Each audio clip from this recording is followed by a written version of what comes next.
welcome to MC in Focus. Live from Montgomery College on Channel 10, I'm Juan Sarabia. And I'm Jack Edwards. And today we pay homage to the widely recognized American television host and personality Dick Clark. He passed away on April 18th, leaving a legacy as a New Year's Eve host, presenter of American Bandstand, one of the longest-running variety shows in history, and as the world's oldest teenager. And also, to Levon Helm, drummer and singer of the band. He died yesterday at 71. That's really sad news, but elsewhere, the Smithsonian continues to celebrate its 4-day festival, welcoming the retired Space Shuttle Discovery. The shuttle was flown in on a 747 this past Tuesday to its home in Virginia. According to NASA, Discovery completed 39 missions, spent a full 365 days in space, orbited the Earth almost 6,000 times, and traveled about 150 million miles. Discovery now stands as a symbol of the NASA space fleet at the Udvar-Hazy Center in Virginia. Today, the Smithsonian celebrates Student Discovery Day with special activities that will run throughout the weekend. For more information, go to nasm.si.edu. Now switching it over to politics, without a real competitor, Republican presidential candidate Mitt Romney now turns his attention to finding a running mate. According to The Express, Ohio Senator Rob Portman is at the top of many lists for the vice presidential candidacy. Romney is expected to consider conservative favorites as well, including Virginia Governor Bob McDonnell, New Jersey Governor Chris Christie, and former Minnesota Governor Tim Pawlenty. More government news. The Senate has shut down the proposed Buffett rule by 9 votes. President Obama is still supporting the Buffett rule in his campaign. I'm saying you're bringing in $1 million or more a year. Then what the rule says is you should pay the same percentage of your income in taxes as middle-class families do. The Buffett rule would raise the minimum income tax by 30% on individuals that make over $1 million a year. It is estimated that if the Buffett rule were to be put into effect, it would have raised $36.7 billion a year. Now, Maryland lawmakers have a lot to discuss in the next few months. The bill Governor Martin O'Malley signed last month, making gay marriage legal in Maryland, is already under attack. Former Maryland Governor Robert Ehrlich is leading the charge to get gay marriage in the November ballot, hoping the bill will be voted down. Ehrlich wrote in his Sunday column in the Baltimore Sun that he is confident that his idea of marriage will be protected. Gay marriage supporters ridicule his polarized statements and point out that the ex-governor got voted out of office for a reason. After a 90-day session, Maryland legislators are still debating a tax plan. If they don't decide on something soon, there will be over $500 million of forced spending cuts. Many Maryland lawmakers were counting on the new bill to bring in possible casino revenue to help their budget deficit and put all their energy into it. They spent a large amount of time debating this gambling legislation that would allow a casino to open in Prince George's County. Since the bill debate ran out of time, the governor would need to open a special session to continue to debate about the casino or find another way to balance the budget. In Metro news, there's more frustration for Metro patrons ahead. Major track work is expected for the rest of the year. Some stations will be closed on weekends, but free shuttle buses will run from each station to replace trains on the affected lines. Next week, stations between Rhode Island Avenue and Silver Spring on the Red Line will be closed. For more information on affected stations and schedules, visit Metro's website at WMATA.com. Now, are you having trouble paying for your textbooks? Here's Nathaniel Kane with more information on your textbook woes. As you probably have noticed, the cost of textbooks has skyrocketed over the past years. Many students struggle to obtain proper learning materials after they pay a high tuition fee. State and federal legislations were recently put in effect to combat the ever-growing cost of instructional materials. To comply with these policies, Montgomery College started the IMAG program to help students obtain instructional materials at a price they can afford. Ms. Susan Krysak, who is a Rockville campus bookstore manager, explains the IMAG program. The Instructional Materials Affordability Guidelines. This started as a program to help students get materials for their classes at a more affordable price. Then it became law in Maryland and in other states as well. And this is how it's implemented here at Montgomery College. The tactic that was encouraged by the legislation and which the bookstores have attempted to implement now, is expanding the range of options on the shelves for students. The MC Bookstore offers more options for textbooks, including rental, ebooks, used, and brand new. We have a brand new textbook. We have a used textbook. In many cases, we have the ebook, the electronic version of the book, and we have rental books. And we have rental books in new format and in used format. Cheap, not quite as cheap, pretty cheap, reasonable, and very expensive. So, the whole range. The iMag program can help students by giving them the option to choose from a variety of textbooks retailers like Amazon and textbooks.com. This is really a cool thing. In the fall, our shelf tags are going to change. They're not only going to say rental or ebook, they're going to have a QR code on them, near them or on them.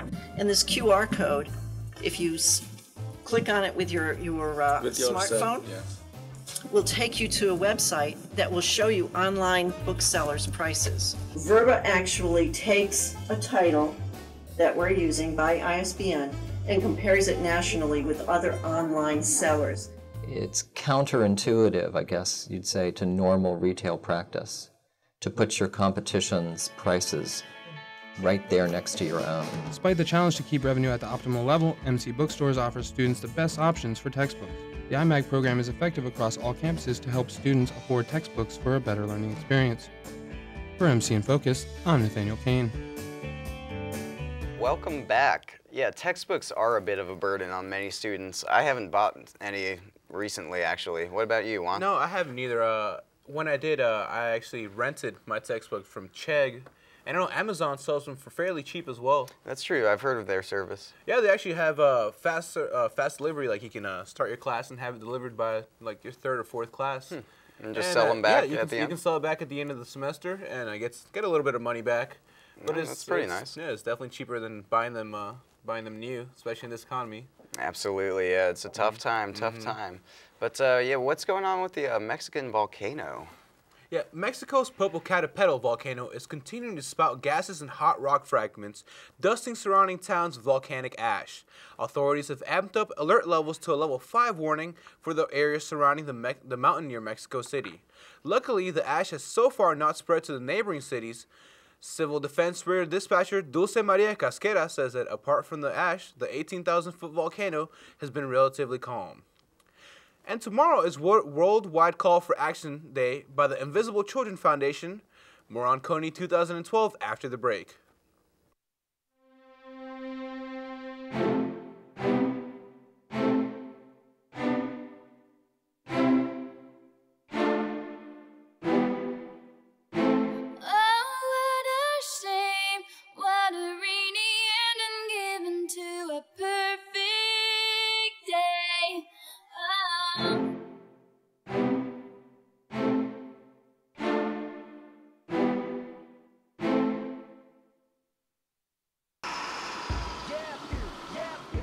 Steve, oh, I'm a wild boy.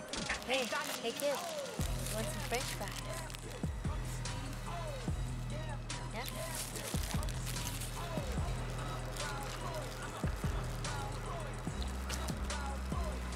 No thanks, I have carrots. Call me Steve, oh, call me Steve, oh, I'm a wild boy, Now, welcome back, guys. Now, the United States Special Forces are still on the hunt for Joseph Kony. The brutal leader of the Ugandan rebel group, the Lord's Resistance Army, or LRA, is responsible for the abduction of tens of thousands of children. The LRA turns the abducted children into slaves or soldiers.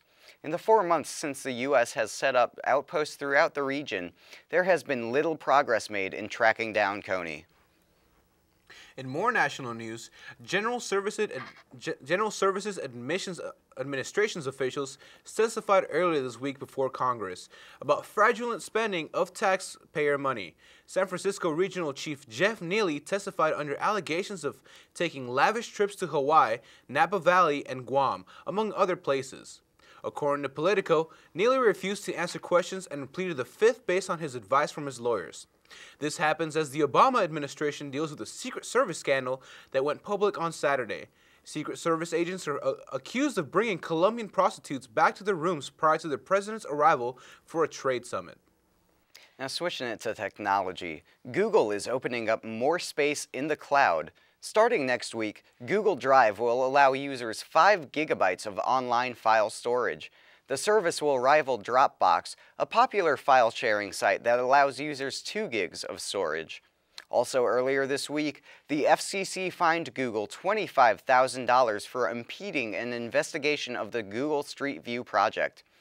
Allegations that the Street View cars collecting images also collected information from residents' Wi-Fi networks, prompting the investigation. It's also worth noting that Google generates $25,000 about every 68 seconds. Now, Juan, how's the weather looking this weekend? Gonna be nice out? Yeah, this week's weather will keep you on your toes, Jack. Clear sunny skies today, and it's going to be warm with a high of 70, dropping down to 50 at night. Enjoy today's weather because tomorrow brings thunderstorms and cool weather at night. Sunday expected to be chilly with highs in the lower 50s with a chance of rain. Monday's looking about the same. And what's happening in the world of sports, Mike? Got a lot going on this week. Beginning with hockey, the Washington Capitals continued their playoff series with the Boston Bruins last night. Marcus Johansson scored the first goal just 2 minutes into the game. The Bruins would even up the score before the period ended with a Rich Peverly goal. Moving to the second period, Alex Semin would score the game-winning goal, a power play goal from Keith O'Coin and Alex Ovechkin. The #1 star of the game, though, was goalie Braden Holtby, who made 44 saves. The Caps will play in Boston tomorrow at 3 and Sunday in D.C. at a time to be determined. On to the NFL. The ESPN reports the Colts have told Andrew Luck that he will be the #1 overall pick. This means the Washington Redskins will be taking quarterback Robert Griffin III. Also this week, the NFL schedule came out. The Redskins will open up at New Orleans against the Saints on September 9th. Other notable games include a Thanksgiving showdown with the Cowboys in Dallas and a Monday night game against the Giants on December 3rd. Continuing now with baseball, the Washington Nationals have had an historic start to their season. The Nats have the 3rd best record in the MLB and hold the #1 spot in just about every pitching category. Last night against the Astros, though, the pitching faltered as Edwin Jackson let in 5 first-inning runs, and the Astros never looked back as they beat the Nats 11-4. The Nats sit atop the NL East and are in 2nd place overall in the National League. On to the Orioles. Baltimore won 5-2 yesterday against the White Sox. Starter Jason Hamill struck out 10, while Adam Jones had 3 RBIs and a home run. The Orioles are in 1st place in the AL East by 1 game. On to some quick hits in sports this week. Chelsea beat Barcelona 1-0 on Wednesday in the first leg of the Champions League semifinal. Drogba scored the lone goal to give Chelsea the win. And in basketball, the Wizards won back-to-back games against the Chicago Bulls and the Milwaukee Bucks. The Wizards play tomorrow night in Miami. Kicking it back to you guys. Thank you, Mike. Yeah, sounds like a great week in sports.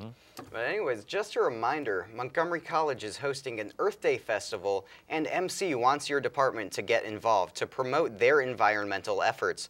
Anyone can register outside the Theater Arts Building on the Rockville campus. The event will be held at the Rockville location on Wednesday, April 25th from 11:30 until 1:30. Come on out and celebrate Earth Day with Montgomery College. Now, I'm not doing too much for Earth Day. What about you, Juan? Oh, me neither. Let's see, I know what I'm doing this weekend. Yeah? I'm going to go see a show tonight at Which one? the Howard Theater that just reopened. Bad Brains, punk band from D.C. since the 70s is going to be there. And Wow. Jizza from the Wu-Tang Clan, so I'm excited. Oh, really? I'm excited for that. Yeah, it sounds like a great show. Any plans for you, Mike? No, I'm going to hit up a baseball game. That's about it. Well, cool. Well, that's all the time we have for MC in Focus. I'm Jack Edwards. I'm Juan Sarabia. And I'm Mike Allen. And we'll see you next week.